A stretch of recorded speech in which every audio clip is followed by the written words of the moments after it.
kita punyain relasi recurrence-nya seperti ini, di mana ada 2N yang menunjukkan ini adalah relasi recurrence linear non-homogen ya.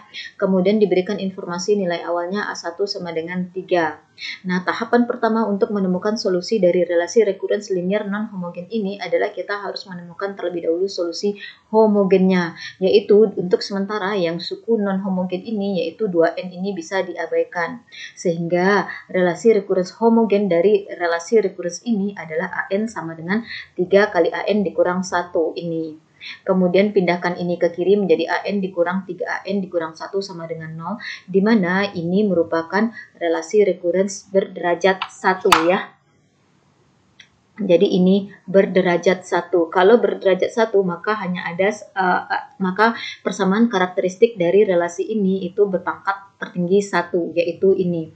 Jadi kita asumsikan AN ini sebagai R, kemudian kurang 3AN kurang 1-nya sebagai 3. Jadi persamaan karakteristiknya adalah R dikurang 3 sama dengan 0. Nah, solusi dari persamaan karakteristik ini adalah R sama dengan 3.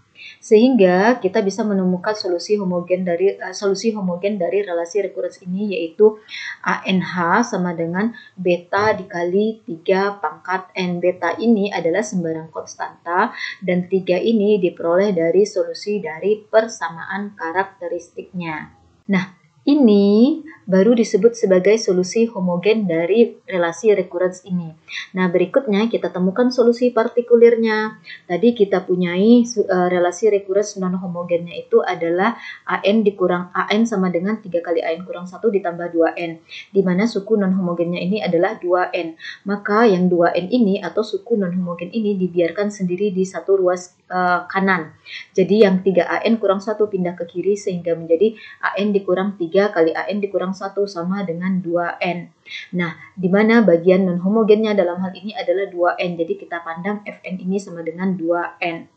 Nah, kemudian ini suku non-homogennya ini kan berbentuk fungsi polinomial ya dengan derajat tertinggi 1. Maka kita akan mengasumsikan solusi partikulernya itu adalah AN ditambah B. Jadi harus sama, maksudnya kalau di sini adalah fungsi polinomial berderajat 1, maka asumsi solusi partikuler kita juga harus berbentuk fungsi polinomial berderajat 1 namun lengkap.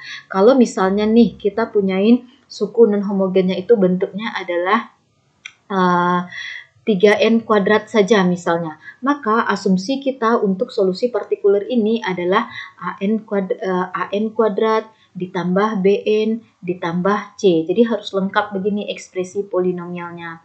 Kalau misalnya kita punya solusi partikuler bentuk non-homogen kita adalah misalnya 4N pangkat 3 ditambah 5N misalnya, maka asumsi untuk solusi partikulernya adalah AN pangkat 3 ditambah BN pangkat 2 ditambah CN ditambah D. Jadi yang ini sudah diwakili dari sini dan 5N ini sudah diwakili dari sini. Oke. Nah, begitu caranya. Kemudian kita sudah memiliki bahwa AN sama dengan AN ditambah B. Dan di dalam ekspresi relasi recurrence kita ini kan ada AN dikurang 1 ya. Maka temukan pula lah AN kurang 1. Di sini AN sama dengan AN tambah B. Ketika N ini berganti menjadi N kurang 1, maka N yang di sini pun diganti menjadi N kurang 1. Jadi kita punyain AN kurang 1 sama dengan A besar dikali yang ini berganti menjadi N kurang 1 ditambah B. Nah, kemudian berikutnya kita substitusikanlah ekspresi AN ini dan AN kurang 1 ini ke relasi recurrence ini tadi. Di mana AN-nya ini adalah AN tambah B, nah ini dia.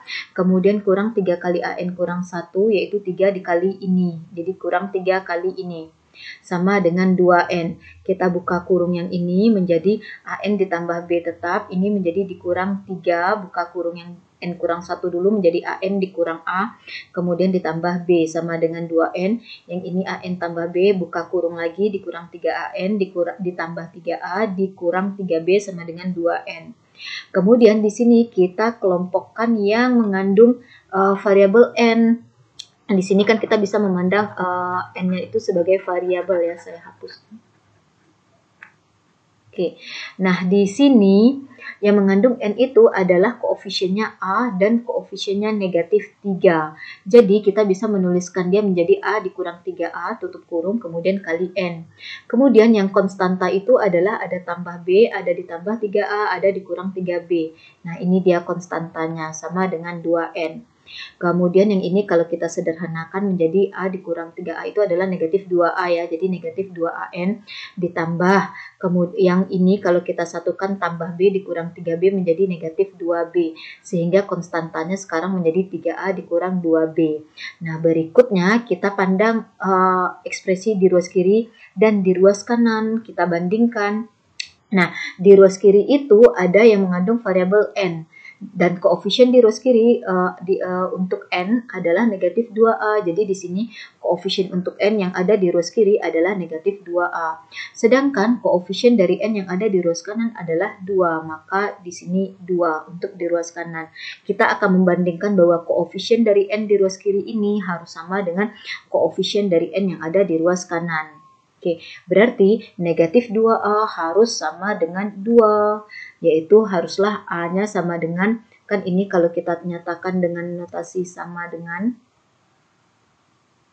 negatif 2A harus sama dengan 2, maka A sama dengan 2 dibagi negatif 2 ya, yaitu sama dengan negatif 1. Kemudian di ruas kiri ternyata ada konstanta, di mana konstantanya itu adalah 3A dikurang 2B ini. Sedangkan di ruas kanannya tidak ada konstanta, berarti konstanta di ruas kanan bernilai 0. Maka kita temukan dari sini nilai B-nya. A-nya kan tadi sudah ketemu bernilai negatif 1. Maka ganti A di sini dengan negatif 1. Jadi kita punya 3 kali negatif 1 dikurang 2B sama dengan 0. Yang ini berarti negatif 3 dikurang 2B sama dengan 0.